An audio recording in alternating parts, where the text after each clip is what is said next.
And we're kicking off with SmackDown, as tonight's show will feature a special celebration of Roman Reigns after the Tribal Chief reached 1,000 days as Universal Champion.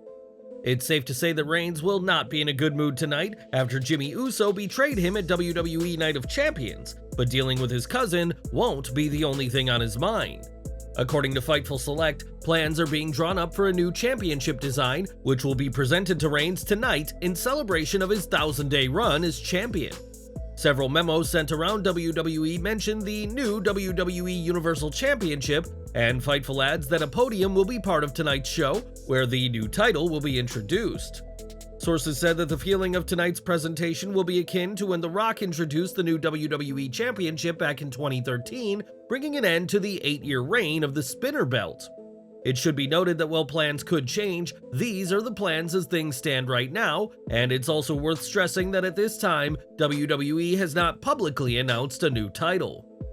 It remains to be seen whether this means the official end of the WWE Championship, a title that has existed in some form or fashion since 1963, but we'll hopefully get some answers tonight. The presentation of the new WWE Universal Championship will certainly be a huge moment on tonight's show, but that might not be all that's in store for Roman Reigns. As we said, Reigns is walking into SummerSlam after he and Solo Sikoa lost at Night of Champions, and expect things to get violent during tonight's show. One idea being floated around backstage is for Reigns to attack Jimmy Uso, which would make sense given what happened in Jeddah last Saturday. This would of course cause further issues within the Bloodline, with Jay no doubt conflicted upon seeing his brother laid out by the head of the table. It has been reported that a tag match pitting the Usos against Reigns and Sikoa will take place at Money in the Bank, and tonight's show could easily be the catalyst. Perhaps Reigns will take a more vindictive way of punishing Jimmy though, and instead of beating down on him, he could force Jimmy to watch an assault on Jay. Reigns has shown himself to be a calculating individual, and it's entirely possible that Reigns will use a beatdown on Jay as a warning to Jimmy to fall in line, or else. Following Jimmy Uso's shocking betrayal at the Saudi Spectacle, Rikishi teased his potential return to WWE in a series of tweets, and his presence would certainly excite the fans at the event. Perhaps Rikishi could attempt to play the peacemaker in the Bloodline, which would be easier said than done given all that has transpired over the past few weeks. This time last week, Roman Reigns intended to walk into SmackDown with a total 4 championship belts, but that isn't happening, and expect things to get tense no matter what tonight. For Roman Reigns, reaching 1,000 days as WWE's Universal Champion is just the latest in a long list of accolades for the head of the table. Outside of world title glory, Reigns is a Triple Crown winner, Grand Slam champion, Royal Rumble winner, and multi-time WrestleMania headliner, so it's hardly surprising he thinks highly of himself. Following Night of Champions, Reigns took to Twitter to say that tough times have made him the tribal chief he is today, and declared himself as the greatest of all time. Fans didn't take too kindly to this assertion, with some stating that Reigns is not even close to being the best, while another claimed that the Bloodline storyline is getting old. One fan even asked how can Reigns expect the WWE Universe to acknowledge him when he seemingly can't even get his own family to do just that. Reigns is one of the most dominant superstars WWE has seen in decades, if not ever, and does the undisputed WWE Universal Champion have a claim to being the GOAT? You be the judge. The last time fans saw Cody Rhodes and Roman Reigns in the same ring, it was on the Raw after WrestleMania, 24 hours removed from Cody being unable to finish the story on the grandest stage of them all. As part of the recent WWE draft, the two men were sent to different brands, but the American Nightmare will be part of tonight's SmackDown. The Mohegan Sun Arena website is currently advertising a match between Rhodes and The Miz for tonight's show, but PW Insider reports that this match will be a dark match. Nevertheless, the fact that Rhodes and Reigns will be in the same arena tonight is interesting, and perhaps Cody could have a thing or two to say during Reigns' celebration of the past 1,000 days. Now, Dwayne "The Rock" Johnson is a leading man in Hollywood, and like many actors, isn't immune to having issues with some in the industry. For years, Johnson has had issues with Vin Diesel, which even resulted in the pair refusing to film scenes together for the Fast and Furious movies, but that is all water under the bridge. Back in 2021, Vin Diesel apologized to The Rock and told him to come back to the Fast and Furious franchise, which the Great One did in a post-credits scene for the latest film, Fast X. Taking to social media this week, Johnson spoke about the film and said it was last summer that he and Diesel put all the past behind them. Rather than being bitter enemies, The Rock and Diesel will, quote, lead with brotherhood and resolve, and the Great One will even have a solo movie based on his character, Luke Hobbs. Fast X is just one part of a two-part series of films, and with the franchise reportedly ending with the next couple of films, The Rock is ready to end the franchise on a high alongside Vin Diesel. During this week's Dynamite, it was confirmed that CM Punk will be a part of AEW Collision and will be on the debut show on June 17th. The announcement by Tony Khan received a somewhat mixed response by the live crowd this week, but Punk will be appearing on more than just the first show. It's now been confirmed that Punk is scheduled to appear at the Collision taping on Saturday, August 12th, which will take place at the Greensboro Coliseum in North Carolina. Punk's return to programming will come after 9 volatile months of him being suspended and injured, and everyone is wondering just what he'll do when he's finally back on TV. Collision will be AEW's third weekly TV show, following on from Dynamite and Rampage, and while this is big for the company, not everyone is impressed with the upcoming show for TNT.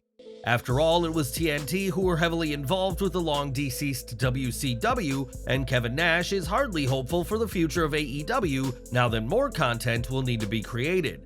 Speaking on Click This, Nash told co-host Sean Oliver that TBS and TNT didn't learn their lesson with Thunder and was especially scathing of AEW's product. He said, "Feels like a concussion, to the point where my head hurts so bad I don't want to watch television."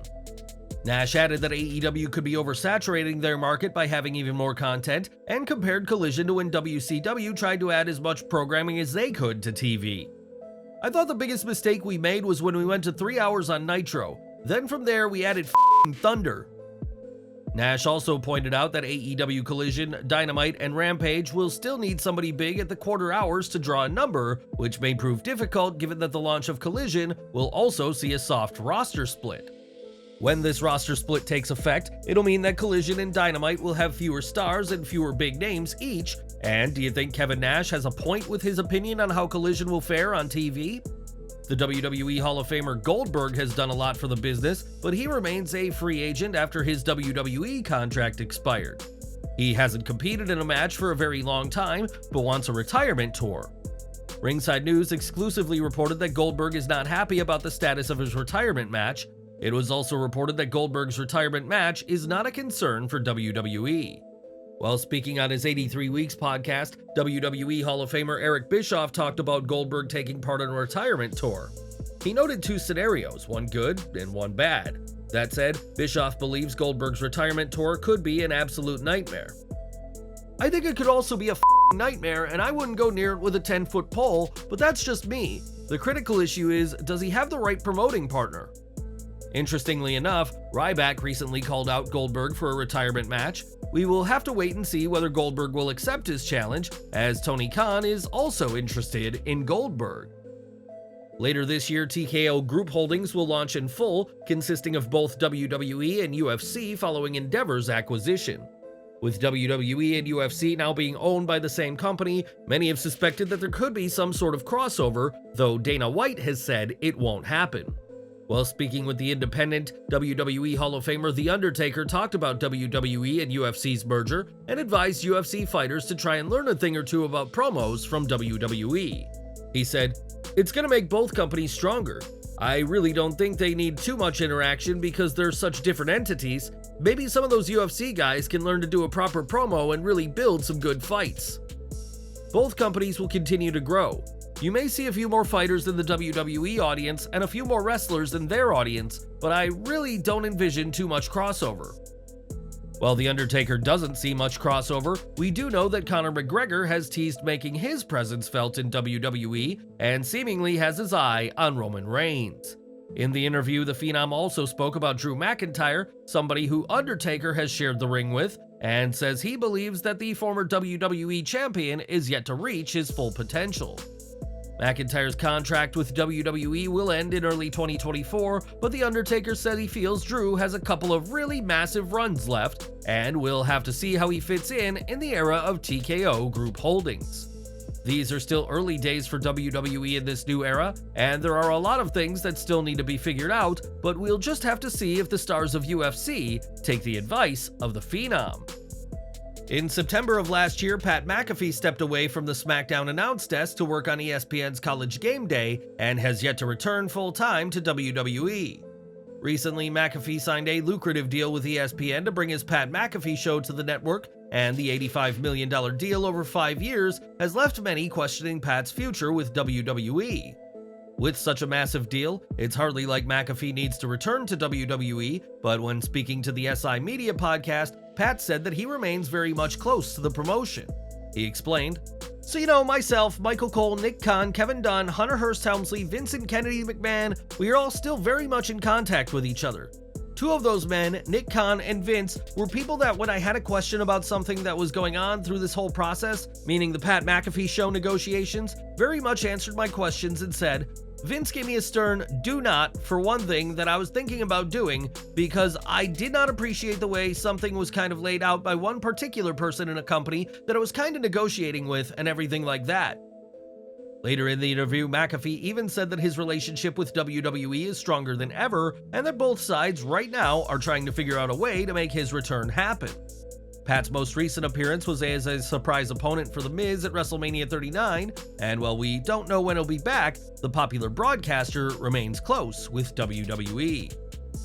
Last month, Dakota Kai went down with an injury which is expected to keep the New Zealand-born superstar out for months, if not until the end of the year. Before Kai's injury, WWE had been teasing a lot of tension within Damage Control, and fans had been sure that a split was coming, but those plans, and the future plans, have been put on hold.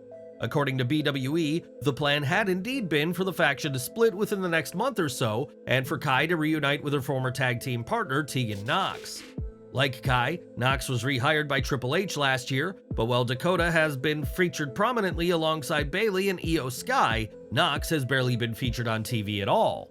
Of course, the plans for Kai and Nox to reunite have been put on pause, if not scrapped entirely, given Kai's injury, and it remains to be seen what WWE will do with Nox instead.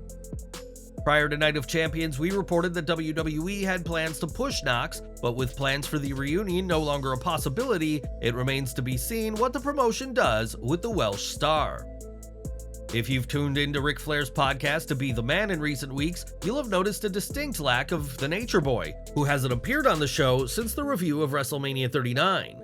In a Q&A, Flair's co-host Conrad Thompson revealed that Flair wanted to take a break from podcasting after his documentary received a Sports Emmy nomination, and he doesn't want anything said on the podcast to influence the decision.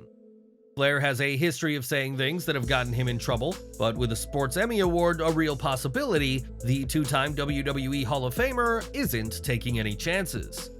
And we're ending with Baron Corbin, who has been struggling to get a win this year, which has proven to be a source of jokes for fans, and now Chef Reactions on TikTok is getting in on the fun.